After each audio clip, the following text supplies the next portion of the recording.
Hello everybody, मैं राजेश शर्मा आपका एक बार फिर से स्वागत करता हूं हमारे कंप्यूटर साइंस के में सी लैंग्वेज की क्लास में।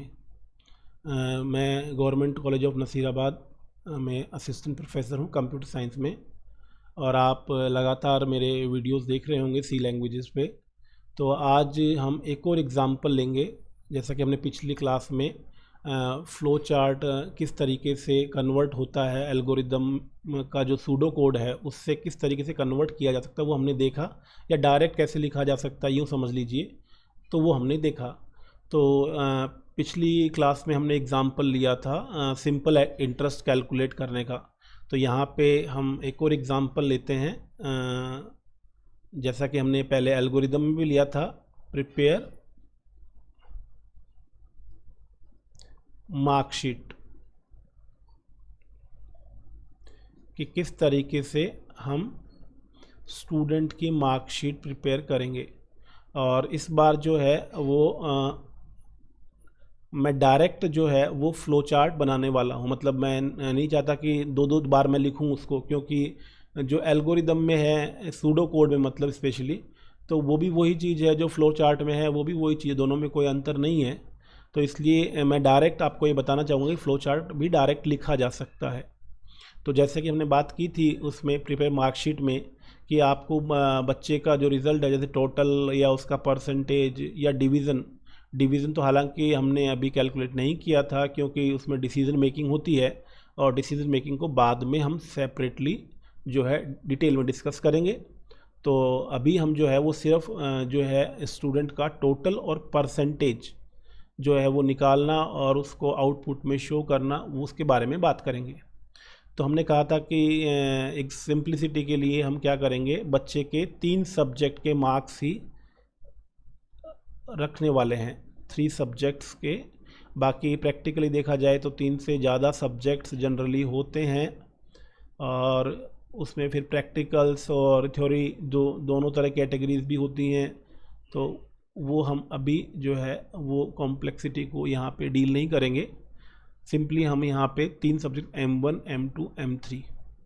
तो हमको पता है कि आपको सबसे पहला जो काम करना होता है वो इनपुट का करना होता है। जिस डाटा को प्रोसेस करना है वो पहले आपको लेना तो पड़ेगा, रीड तो करना पड़ेगा। तो सबसे पहले हम 3 सब्जेक्ट के मार्क्स हैं उसको रीड करेंगे, M1, M2 और M3।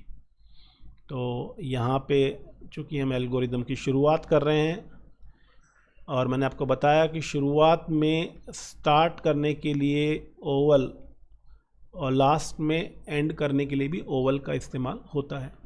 तो सबसे पहले स्टार्ट, ये कोई वैसे एक तरीके से एग्जीक्यूटेबल स्टेटमेंट या इंस्ट्रक्शंस के जैसे नहीं होती, सिंपली एक लेबल है जो बताता है कि यहाँ से एल्गोरिदम स्टार्ट हो रही है। उसके बाद आप ऑब्वियसली, मैंने कहा पहला काम जो है वो इनपुट का करेंगे। तो इनपुट के लिए जो है वो पैरेललोग्राम जो है वो हमको काम में लेना है। तो ये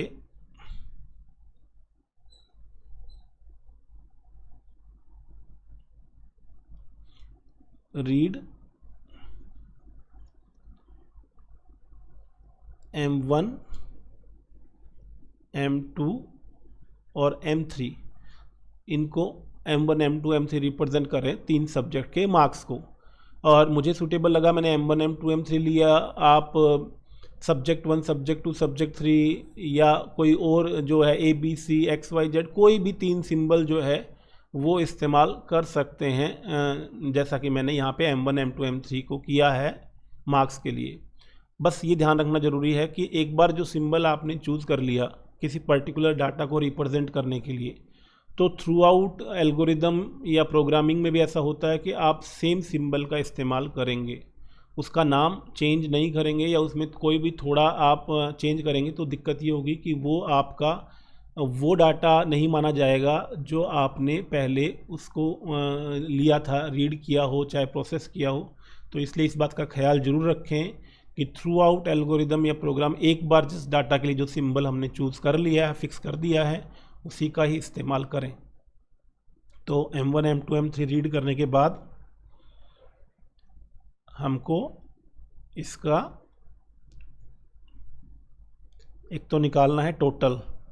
अब टोटल निकालना जो है, टोटल निकालने के लिए ऑब्वियसली आपको एक फॉर्मूला या एक्सप्रेशन यूज़ करना पड़ेगा।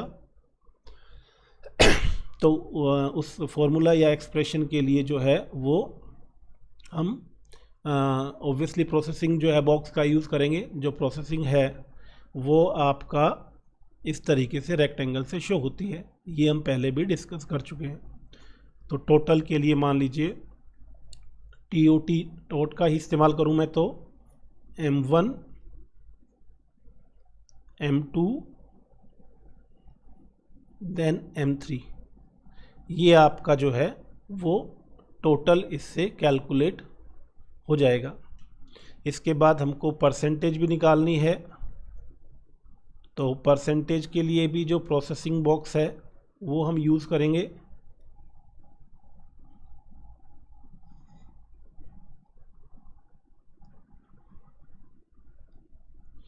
तो ये आपका परसेंटेज, तो परसेंटेज आप टोटल डिवाइड बाय 300 इंटू 100 से कर लें, या सीधा ही समझ लें कि एवरेज ही तो निकालना है।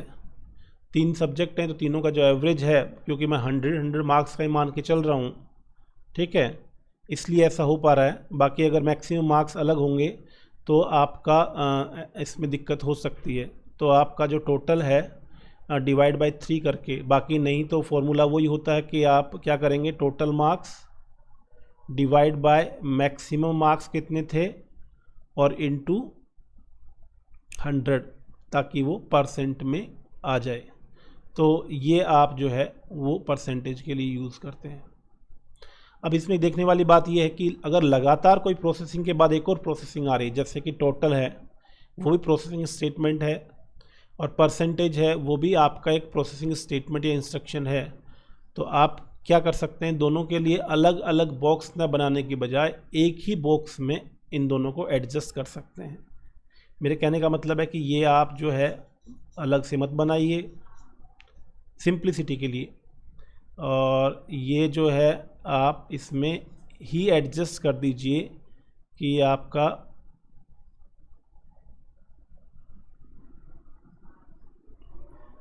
परसेंटेज के लिए PER का यूज़ कर रहा हूँ मैं, टोटल डिवाइड बाय 3।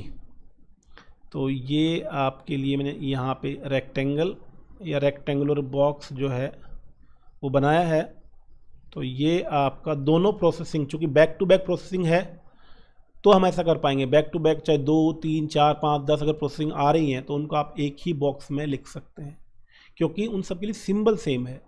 हाँ, अगर ऐसा हो रहा है कि इनपुट आ रहा है, प्रोसेसिंग आ रही है, फिर कोई इनपुट आ रहा है, ऐसा होता है कई बार कि आपको एक प्रोसेसिंग के बाद कुछ और इनपुट लेना होता है, या कुछ आउटपुट देना है, तो उस केस में चूँकि सिंबल चेंज हो रहा है, अगर सिंबल चेंज हो रहा है तो फिर आपको ऑब्वियसली जो है वो वहाँ पे एक साथ आप नहीं लिख पाएंगे, उनको अलग अलग ही लिखना पड़ेगा। लेकिन एक ही तरह की, एक ही प्रकार की स्टेटमेंट्स अगर लगातार आ रही हैं तो आप उनको, क्योंकि सिंबल सबके लिए एक होगा क्योंकि एक ही जैसी हैं, तो उन सब के लिए अलग अलग नहीं बना के एक ही फिगर के अंदर जो है वो आपका उसको आप ले सकते हैं। तो जैसा कि मैंने यहाँ टोटल और परसेंटेज के लिए किया।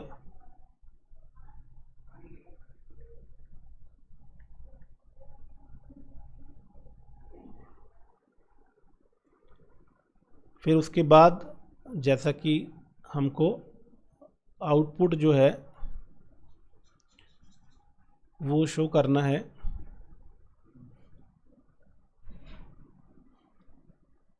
तो आउटपुट के लिए चूंकि आउटपुट जो है वो आपका, अगेन मैंने कहा कि जो है पैरेललोग्राम से रिप्रेजेंट होता है, तो यहाँ पे हम जो है पैरेललोग्राम जो है वो यूज़ करेंगे और उसमें हम जो लिखना चाहते हैं आउटपुट में, जो यूज़र को शो करना चाहते हैं, तो फॉर एग्ज़ाम्पल हमको मार्क्स भी जो है वो दिखाने हैं, तो M1 M2 M3 ये भी प्रिंट करवाने हैं, फिर टोटल भी करवाना है और फिर परसेंटेज भी करवाना है। तो उसके लिए आप इस तरीके से जो है वो आउटपुट बॉक्स का इस्तेमाल करेंगे। और फाइनली जो है वो आपका, चूँकि आपका काम हो चुका है, फिनिश हो चुका है, उसके लिए स्टॉप जो है उस ओवल का इस्तेमाल करेंगे। तो आज हमने एक और एग्ज़ाम्पल देखा और ख़ास तौर से इस एग्ज़ाम्पल में हमने डायरेक्टली फ़्लो चार्ट बनाया कि एल्गोरिदम पहले लिख के फिर उसको कन्वर्ट करने की बजाय डायरेक्ट फ़्लो चार्ट बनाया। और उसमें बस वही चीज़ें हैं कि आपको जिस सीक्वेंस में आप एल्गोरिदम सूडो कोड में लिखते थे कि आपको ये ध्यान रखना कि पहले इनपुट लेना है, फिर उस पर प्रोसेसिंग स्टेटमेंट्स जो है अप्लाई करनी है जिससे कि इनपुट ट्रांसफॉर्म हो सके आउटपुट में, और फिर फाइनली जो है वो आपका उसमें आउटपुट शो करना है। तो ये बहुत ही आपका जो है वो भी सिंपल तरीका है। और मेरा ये मानना है, पर्सनली मेरा ये मानना है कि जो आपका सूडो कोड है उससे बेहतर रिप्रेजेंटेशन जो है वो आपका फ्लो चार्ट का होता है।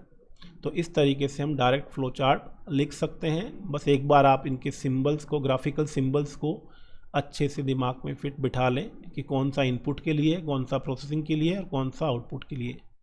और बीच में जो फ्लो के लिए है वो फ्लो के लिए आप जो है वो एरोज़ का यूज़ करेंगे। और सबसे शुरू में एल्गोरिदम स्टार्ट कर रहे हैं जब, और आखिर में जब स्टॉप कर रहे हैं तो उसके लिए ओवल या इलिप्स का यूज़ करेंगे।